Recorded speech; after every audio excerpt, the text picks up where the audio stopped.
दोस्तों, आज दो बड़ी खबरें दुनिया की राजनीति और भारत की रक्षा रणनीति को हिला रही हैं।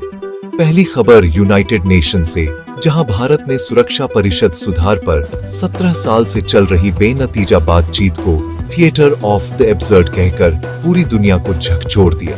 भारत की डिप्यूटी परमानेंट रिप्रेजेंटेटिव योजना पाटिल ने साफ कहा कि आईजीएन प्रक्रिया अब खाली भाषणबाजी बन चुकी है। अगर सच में सुधार चाहिए तो टेक्स्ट बेस्ड नेगोशिएशन, तय समय सीमा और माइलस्टोन अनिवार्य किए जाए, वरना ये बातचीत हमेशा गोल गोल घूमती रह जाएगी। भारत ने पूछा, क्या देश सच में सुधार चाहते भी हैं? क्योंकि यूनाइटेड फॉर कंसेंसस समूह, जिसमें इटली, पाकिस्तान आदि शामिल है, हर बार तकनीकी बहाने बनाकर सुधार को छुपा हुआ वीटो लगाकर रोक देता है। इनका असली मकसद नए स्थायी सदस्य, खासकर भारत, जापान, जर्मनी और ब्राजील को सुरक्षा परिषद में आने से रोकना है। भारत ने दो टूक कहा कि सिर्फ अस्थायी सीटें बढ़ाकर सुधार पूरा नहीं होगा। अफ्रीका सहित नए स्थायी सदस्य जरूरी हैं, नहीं तो यह प्रक्रिया सिर्फ राजनीति का खेल बनकर रह जाएगी। अब चलते हैं दूसरी बड़ी खबर पर, भारत रूस रक्षा सहयोग, जो इस वक्त सबसे ज्यादा चर्चा में है। रूस ने भारत को ऐसा ऑफर दिया है जो हमारे रक्षा इतिहास की सबसे बड़ी टेक्नोलॉजी ट्रांसफर डील बन सकता है। रूस की रोसोबोरोन एक्सपोर्ट एजेंसी ने साफ कहा है कि वह भारत को Su-57E स्टेल्थ फाइटर जेट ही नहीं, बल्कि इसकी पूरी तकनीक, लोकल प्रोडक्शन और असेंबली क्षमता सौंपने को तैयार है। तो मतलब यह है कि भारत सिर्फ खरीदार नहीं रहेगा, बल्कि स्टेल्थ फाइटर जेट का सह निर्माता भी बन सकता है। HAL नासिक में विमान असेंबल होगा और धीरे धीरे इसके हिस्से भारत में बनेंगे। इससे AMCA जैसे प्रोजेक्ट को भी जबरदस्त बढ़त मिलेगी।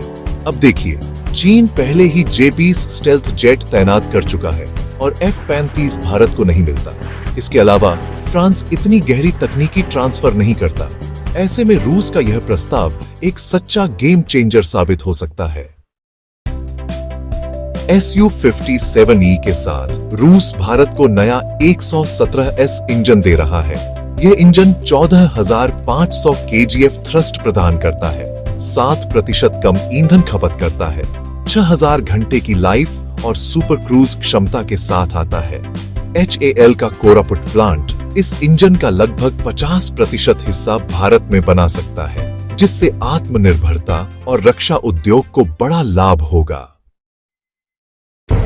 संभावना है कि यह पूरा पैकेज 5 से 6 दिसंबर की पुतिन भारत बैठक में सामने आएगा।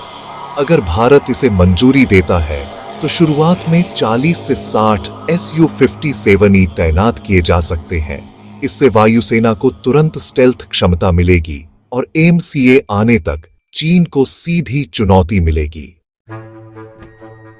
आखिर में बड़ा सवाल, क्या भारत को रूस के इस ऐतिहासिक तकनीकी ट्रांसफर प्रस्ताव को स्वीकार करना चाहिए? क्या यह भारत की रक्षा तकनीक को नई ऊंचाई तक ले जाएगा?